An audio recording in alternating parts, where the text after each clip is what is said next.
Episode of Better Humans at Work. I am thrilled to be joined today with Malcolm Nowlin. Thanks for coming on the show today, Malcolm. Thank you for having me. I'm super excited to be with you.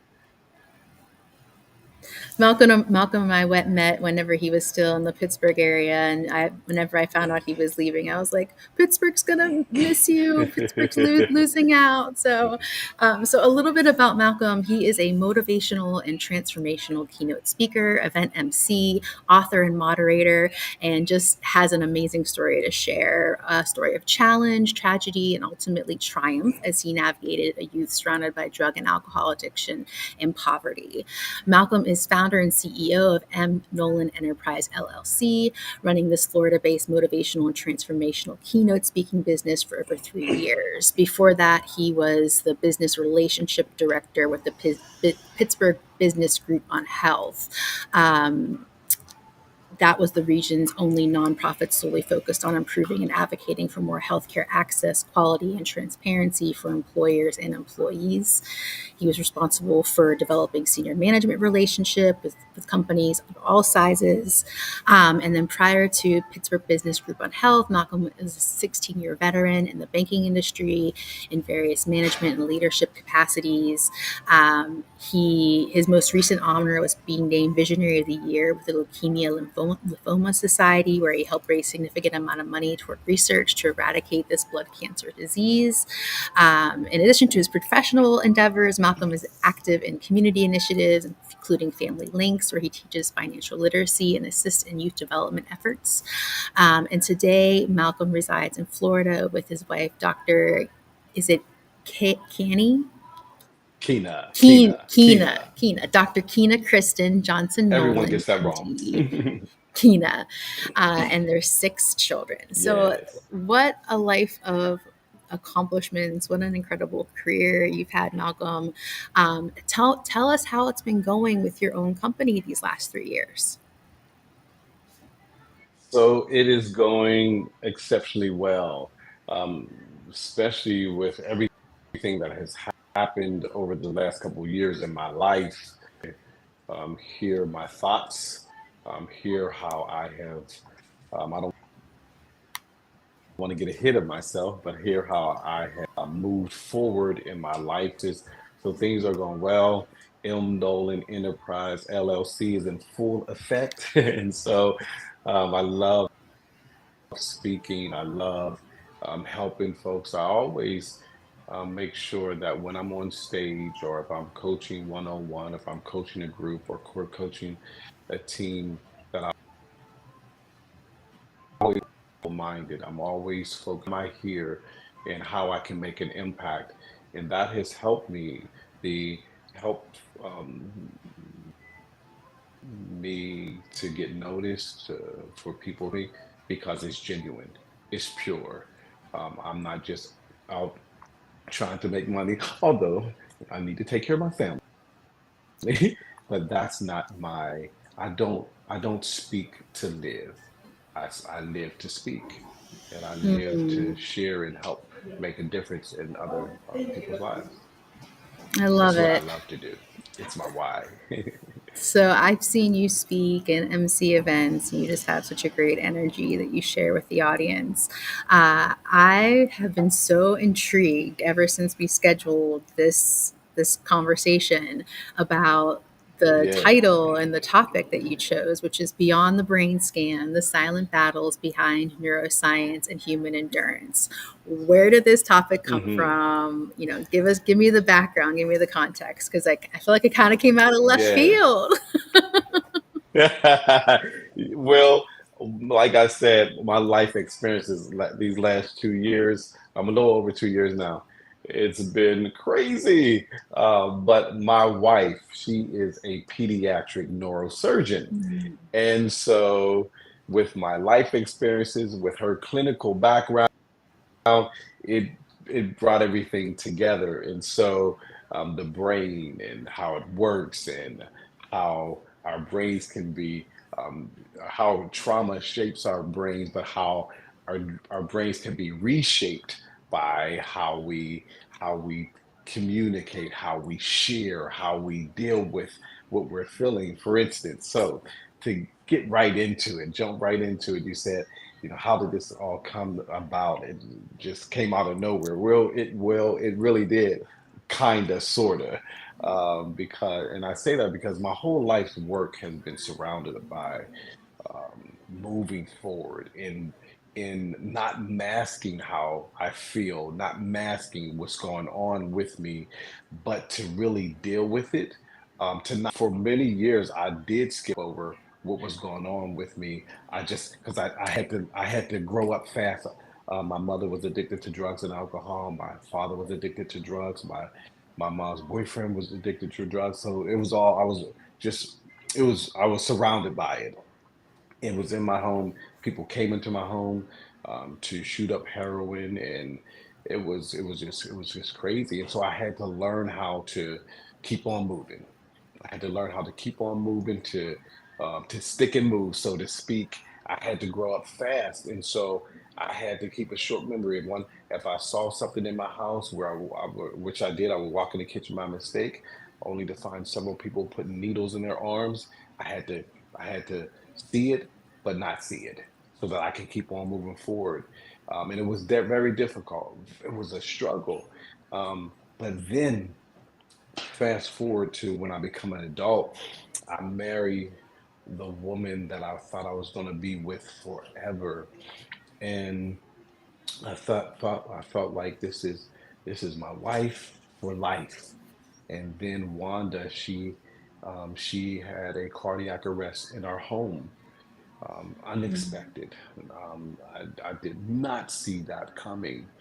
And so she had a cardiac arrest at home. Me and my three children, well, we have four children together, and three of them were at home when it happened. And then 19 months later, Malcolm Isaiah, my namesake, my firstborn, he was working as a security guard in Pittsburgh, working as a security guard. He was in the right place at the right time, doing his job. And there was a guy, he came into the restaurant, and Malcolm Isaiah shared with him that they were closed. Other words were exchanged. um, the guy winds up walking to his car. He goes to his car, gets a gun, and then he goes back, shoots up the place 19 times, and one of those bullets Gosh. hit my son in the head. And so Malcolm Isaiah, he he made it to the hospital. He made it to the hospital, and as a matter of fact, he was in the hospital for 6 days. And so day one, I get the call around 4:55 in the morning here in Florida. I rushed to Pittsburgh, but I had a lot of thinking to do. My mind was being bombarded about how I'm going to respond, what I'm going to do when I see him. And so in that moment, while I was on that plane, and actually even before I got on that plane, I had some decisions that I had to make. I can go in there and I can be like, oh my goodness, my son, and woe is me, and all that. Or I can stand and fight for his life. I can stand and advocate for his life. And so that's what I did. I went to the hospital. We had a room, there were a room full of people in the waiting room, standing and believing in faith for Malcolm Isaiah. As soon as I walked in that room, I just began leading everybody in prayer. I led everybody in prayer, and then after that prayer, then I walked into his room. Let me back up. Even before I walked into his room, I had made up in my heart and mind, no matter what I see, I'm still believing for my son's life. And so, and then it's amazing how um, I found love again in Dr. Keena Kristen Johnson Nolan, my wife. She is a neurosurgeon, so she was actually able to help me through that. And I say it's amazing because I didn't know how to handle this. I didn't know what questions to ask. I didn't know how to what to expect. But she was able to wear two hats: one mother, two clinician, doctor, and so she was able to communicate on that level. And it was very comforting for me, very comforting because I didn't have to know everything. We were able to Mhm. work together. And it was so comforting too because people from all around the world literally were praying and believing for Malcolm's life, literally. And I say literally because we were on the news. I was interviewed so many times, my wife and Mm. I. But not only that, one video that I sent out went viral. Over 152,000 people viewed that video.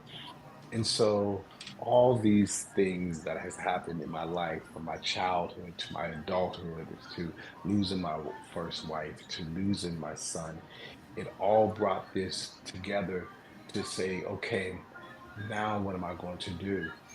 I can help somebody else, or I can go crawling in the corner and be in a fetal position. But I said, you know what? I choose to live. I have so much life in me, and I want to help other people live. And so that's how this all came together, the neuroscience. And because people, that brain scan, it doesn't detect, it can't detect depression, it can't detect sorrow, it can't detect grief. The brain scan cannot do that. But when we open up our mouths and we stop being silent, then people can help us. We can let other people in so that we can heal and let the right people in to help us.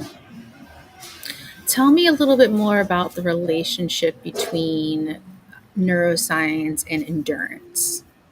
So, with neuroscience, the brain, so the trauma shapes the brain.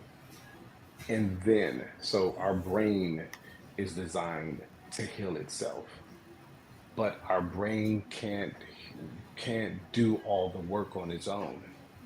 we have to begin to we have to begin to talk about what's going on with us.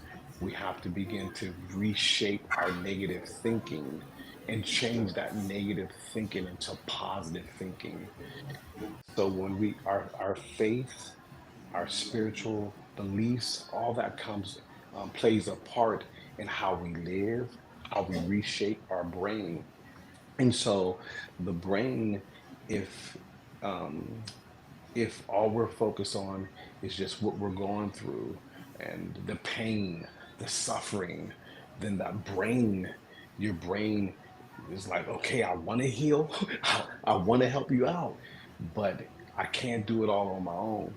And so we have to work with our brains. We have to work with um, with each other so that we can heal properly and so that we can truly live. You can't have one without the other. You need your brain, you need your mind, you need your faith, and all that coming together will help so that you can be healed, so that you can be whole, and so that you can really be um, productive. You can't be productive at work or anywhere if you're not treating yourself and giving yourself what you truly need. So the battle, if you stay silent, that's we wind up hurting ourselves. A lot of times, I was just in a woman who received Malcolm Isaiah's kidney because Malcolm, um, we once he stopped breathing on his own and his heart started beating on his own, stopped beating on his own, we decided to donate his organs, and we did a donor direct, someone who knows this person who knows. Um, um, some friends of ours came to us and said, um, "We know somebody who needs a kidney," and so she received Malcolm's Isaiah's kidney, but she received his kidney because she spoke up. She didn't hide what was on inside of her. If she stayed silent, nobody would know. Nobody would know. And but because she didn't stay silent, she went from I think like 480 on the list to number one on the list. Hmm. Simply because she opened up her mouth and said, I need help and I want to live. So did that answer your question? A little bit, a little bit. I want to. how do you define endurance? So defined endurance through not just the hustle, what we do. Um, it's not just about grit. Um, it's the quiet decision to keep showing up when you rather shut down. So it's the strength to say, I may not feel okay, but I'm not giving up. So a lot of people associate endurance with athletes, but I've seen it most in everyday people. So mothers carrying grief, fathers working two jobs, professionals leading through burnout. Endurance is emotional, spiritual, and mental. It's not the absence of struggle, it's the presence of a deeper reason to keep on going. And so when we understand our why and we focus on our why, then we're able to endure. We're able to keep on going. You have to tie that why back into why you are still here. What are you trying to accomplish? And when you focus on that why, then you can endure. You can not just survive, but you can thrive. And how does endurance help us in the workplace? So it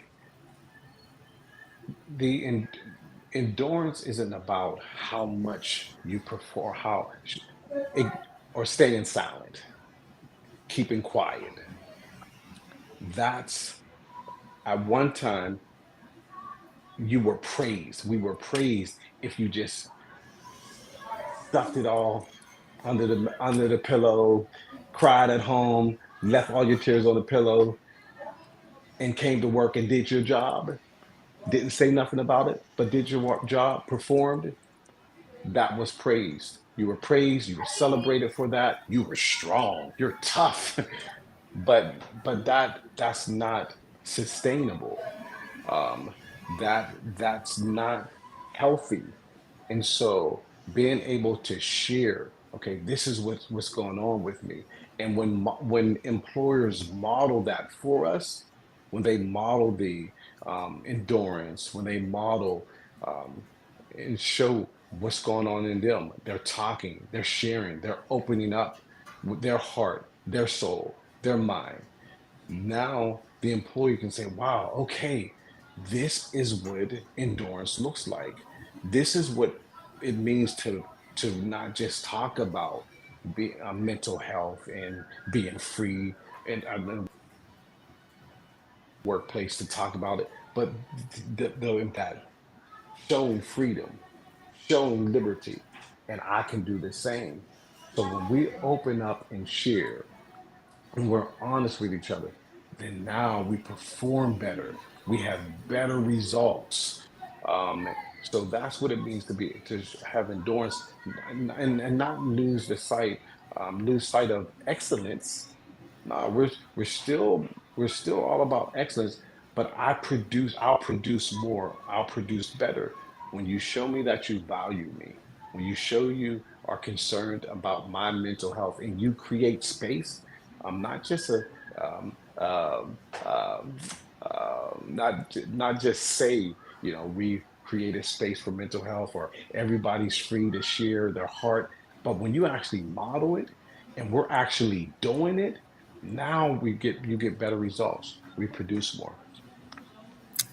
That makes a lot of sense. Hmm. We are already bumping up at our time. So, Oh for those wow. watching, Malcolm, and they want to have more endurance, in their self, what would be three recommendations you would give for building endurance? All right. So one, recognize the unseen battles. Not everything people carry shows up in a performance review. Neuroscience tells us the brain is shaped by trauma, but it's also reshaped by safety and connection. When leaders create emotionally spaces, they help rewire the brain for resilience. Train your brain like a muscle. So, number two, train your brain like a muscle. Endurance isn't willpower, it's neurological conditioning. Practices like breath work, grounding, reframing negative thoughts, and getting enough restorative sleep strengthen the brain's ability to handle stress. Sleep, sleep, sleep, rest. Make sure you're doing that. You don't need a PhD to build resilience. You just need awareness and practice. Number three, the brain endures more effectively when it knows why it's enduring. Tie your challenges to a deeper mission, whether it's for your family, your team, or your calling. When your why is clear, your brain has a reason to persevere. Those are my three I points. love it. I love it. Malcolm, if someone wanted to reach out or get in touch with you, how would you recommend they find you? So you can reach me. You can go to malcolmenolan.com, my website. You can email me at moveforwardtogetherwithmalcolm@gmail.com. Moveforwardtogetherwithmalcolm@gmail.com or malcolmenolan.com. We have to come back though. I want to come back because I want to deal more with it. Because you said I gave you just a little bit about the neuroscience. You want more, so we need to pick that up again. We need to come back. I love it. I love it. We'll have you as a returning guest. But in the meantime, thank you so much for all that you do to help Yes. us be better